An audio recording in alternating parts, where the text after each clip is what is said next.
want to That's okay.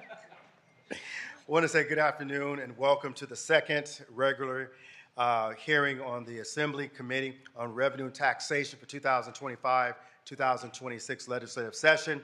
Advocates, please remember to submit a position letter through the committee's portal at least 1 week prior to the hearing in order for your organizational positions can reflect in the bill analysis. So please adhere to that. I also want to remind everyone that pursuant to the committee's rules adopted at our first hearing, we will and have reinstituted the suspense file. Bills with fiscal impact of plus or minus $150,000 will not be eligible for a vote immediately after their presentation. And instead, we will be referring it to the suspense file. This will enable the committee to holistically consider proposals before us and to better prioritize policy changes. Accordingly, every bill on today's agenda will be referred to the suspense file. It looks like we have a quorum. Madam Secretary Highland, can you please call the committee roll? Gibson? Here. Gibson here. Ta? Here. Ta here. Baines? Here. Baines here. DeMaio? Here. DeMaio here. Garcia? Here. Garcia here. McKinnon? Quirk Silva? Here. Quirk Silva here. We have a quorum. A quorum has been established. I understand that the first item on the agenda is AB 429, Hatwick, who has allowed Mr. Ramos to go before her. And so we'll be hearing Assembly Bill 53 by Mr. Ramos. Mr. Ramos, would you please come and have your primary witnesses join you? It's going to be, because this is in order. Yeah.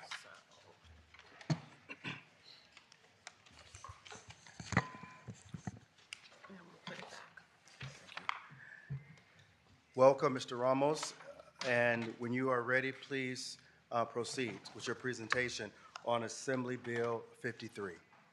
Thank you, Mr. Chairman. Members, today, AB 53 would provide a state tax exemption of up to $20,000 for military retirees, recipients of the Survivor Benefits Program under the Military Service Retirement and Surviving Spouse Benefits Payment Act.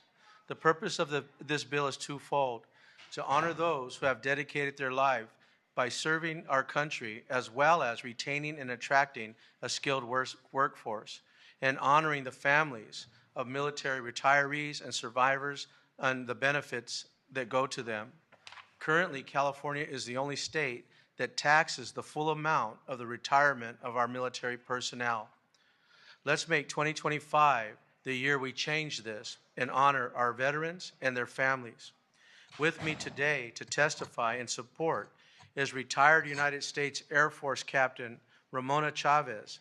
She is president of the Military Officers of America California Council of Chapters, and Josh Baker, president of the California Enlisted Association of the National Guard of the United States. Thank you very much and welcome. You have 2 minutes each, so please commence when ready. Thank you very much. Good afternoon. I am Captain Ramona Chavez. I served in the U.S. Air Force, the California Air National Guard, and the U.S. Air Force Reserves. And I'm also the president of the California Military Officers Association of America. First, I would like to thank Assemblyman Ramos for keeping us alive and pushing Assembly Bill 53 to benefit our veterans. And thank you, Assemblyman Gibson and the committee, for having us here today.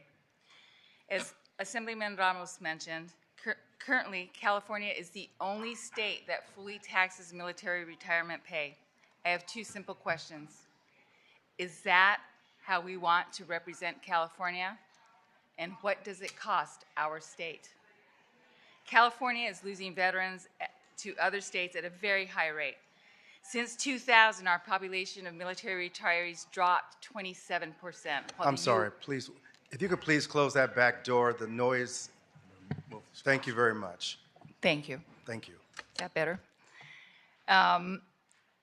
Since 2000, Our population of military retirees dropped 27% when the U.S. saw an increase of 17%. Meanwhile, states like Texas, Florida, Virginia, and North Carolina are growing their veteran population. People make decisions where to live. Cost is a big factor, and California is seeing the results of that. Losing veterans cost California. The states that are gaining veterans have developed strategies to target and attract veterans. They recognize that people are power. I'm honored to have served 23 years. I know firsthand the caliber and commitment of our uniformed services. Knowing that those who serve represent only 1% of the American population, many of you may not know the value our veteran community brings to this country and to this state, nor the challenges. You may recognize a service member as you see them advertised on TV in a cockpit or marching in line. Or if you're an Altadena or Palisades resident, you may know them as crews that responded to the call of duty to the safety of homes and families in a moment's notice. We have active duty, National Guard, and reservists who leave the military after serving 20 years and, like myself, want to call home. These are skilled professionals that go on to earn an income from their second careers much higher than what they earned in the military. Alongside my career, I had careers with AT&T, Cisco, Informatica, and Twilio. These companies bring billions of dollars to our economy. I am a tiny sampling of the veterans that bring value to our economy and service to our communities. California is home to more than 140,000 military retirees. These second incomes of 40-year-old men and women average at $134,000 a year. That equates to more than $18 billion in taxable income. Outside of their dollar. If you can conclude your thought. Pardon me? Your time is expired. If you can conclude your thought. Okay, I will. Thank you. I just want to say that many are highly educated and bring value to this state. AB 53 gives us an opportunity to course correct and to attract and retain veterans in California. Revenue loss from ending taxation pales in comparison to the billions of dollars that we bring. We are heartened that Governor has put the military retirement tax in his fiscal 25-26 budget. This is not a handout, but a wise tool to retain veterans who served at least 20 years to this country and who continue to bring value to our communities. For our so deserving military retirees, for our surviving spouses, for our California, please support AB 53. Thank you very much. Next witness, 2 minutes, please. Good afternoon. My name's Josh Baker, and I represent the California Enlisted Association of the National Guard. So I represent your state's National Guard, your home team when it comes to your military folks. And with my unique ability of still serving in uniform, I have the ability to not only to interact with our state's National Guardsmen, but to also with our active duty counterparts that are stationed throughout the state of California. And inevitably, when we start talking about retirement, kind of the running joke is, okay, great, what state are you going to retire to? Because everybody knows that serves in uniform, you can go to any other state and have a better retirement benefit. And that's highlighted in this Army Echoes magazine, and that's catered to soldiers that are on the precipice of retiring or they're already retired. And every year they run an article highlighting the different state benefits for all the different states. And this year they did a little color-coded map. California in red, no benefit to retirees. And that really hit home for me with my brother. About 2 years ago, he retired. Sergeant First Class, retired Joe Baker. Luckily enough, I guess you can say, stationed at Fort Irwin at his last duty assignment just outside of Barstow, California. 45 minutes away from where him and I grew up, 45 minutes away from mom and dad, grandma and grandpa, babysitters. And the last 2 years that he was there, had the opportunity to go to family functions that he wasn't able to go to because he was stationed around the globe. But when he got his 20-year letter, had a conversation with him and his wife on where to retire. And California wasn't in that conversation because any other state has a retirement benefit and his retirement dollar can go that much further. And so not only did we lose out on a skilled aircraft mechanic that could have stayed in California, but we also have to remember the spouses that serve with our military members. So we lost out on a skilled mental health professional. So my brother got to retire at 38 years old, and this is very typical of our military retirees. So if this bill were to pass, that we have the retainability tool that we can keep and attract skilled military veterans and their spouses in California, have them join a second career. But it's not only that they'll be a part of our community, and there are just a wealth of information that are going to be in our community. Pending any questions, I thank you for your time. I thank you for your service to your constituents. Thank you. Thank you very much for your testimony. Now, for those in the audience, if you want to add on in support, we ask you that you could please line up. And again, just your name, your organization, and your position on the bill. And this is support.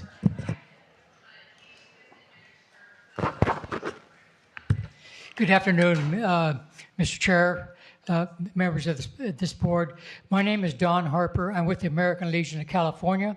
We have over 125,000 members in the state of California. Please support this bill. It's a good bill. Thank you. Thank you. Next witness. I'm Fred Jaffin. I'm a retired naval officer, 28 years of active duty service, many assignments here in the state of California, including Vallejo.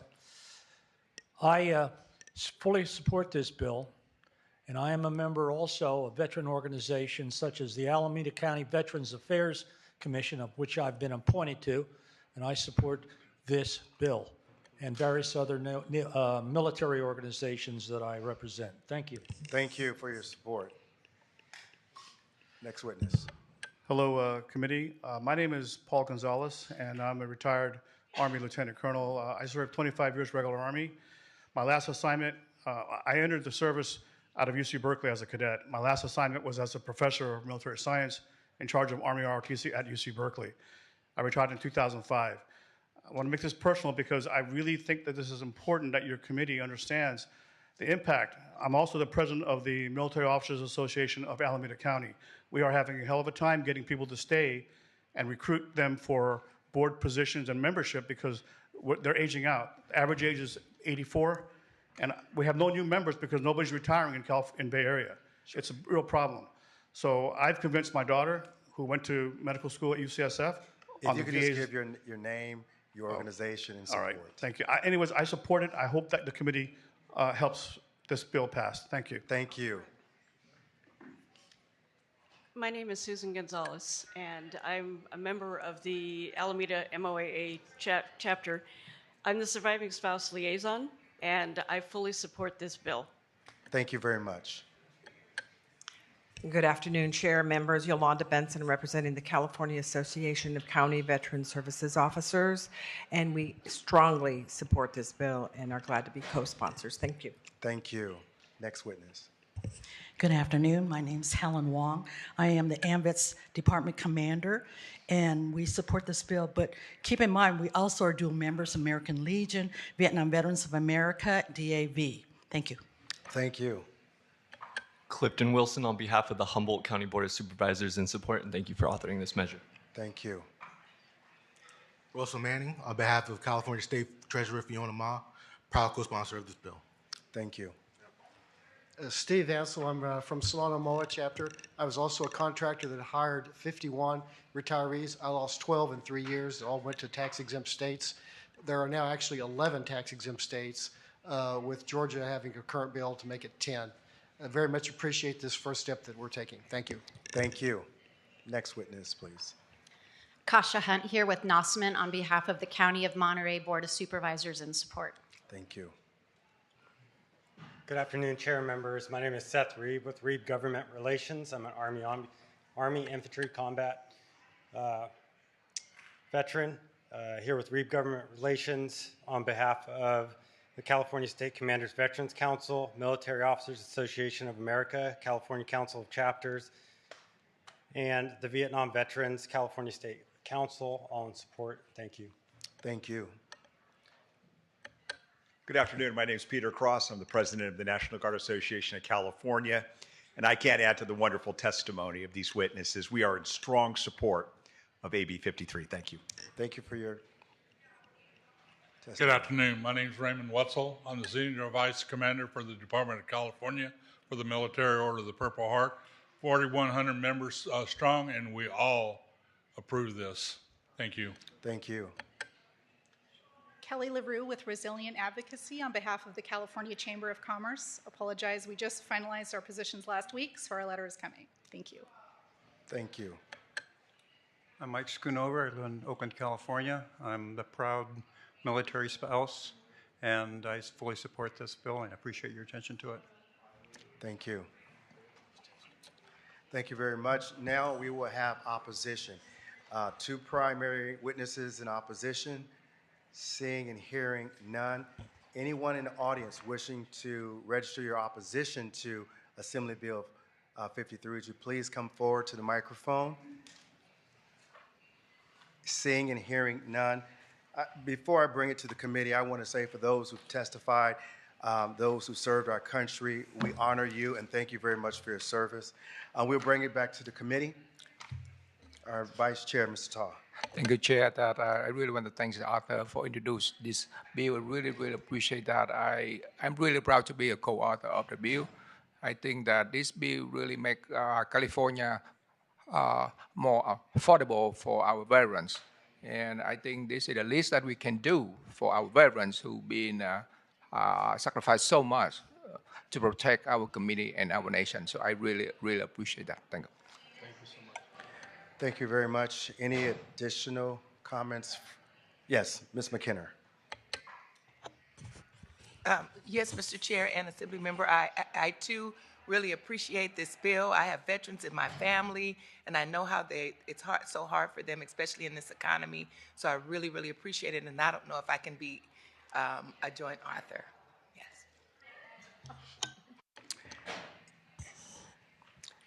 Ms. Quirk-Silver. I'll weigh in on the support. We actually heard this in the Budget Sub-5 Committee. And this is not only important to the veteran community, but it's important to the California community, as was noted that many of these retirees are 38, 40 years old, and they're going to go on to other professions and other types of investments in California. So I'm very pleased to see it as part of our budget item. I think we could even go further, but I know that you have tried a few times, so we're going to get it across the finish line and see how we can invest even more. Because if you know any military men or women, you know how disciplined they are, how well trained they are, and that's the type of workforce we need in California. Thank you. Thank you very much. Seeing no further witnesses on the dais of wishing to speak regarding Assembly Bill 53, I just want to say to the member, Ramos, the author of Assembly Bill 53, certainly I think this is a great bill, and thank you very much. I understand you've tried it before and appreciate your perseverance. So I want to give an opportunity for you to close. Well, thank you, Mr. Chair, and thank you to the members, and happily to have you join on in the co-authorship of this bill. I also want to thank the sponsors and supporters and all the military members who have been advocating for years for us to get even to this point that we're at now. It's not about the member, it's about the people that have served our country, and the families and the survivors, and those benefits should have some type of exemption in the state of California. With that, I ask for your aye vote. Thank you very much. To the author, this bill will be referred to our suspense file. Thank you very much for the presentation, and to all your witnesses and those who came out in support. Thank you very much. Thank you.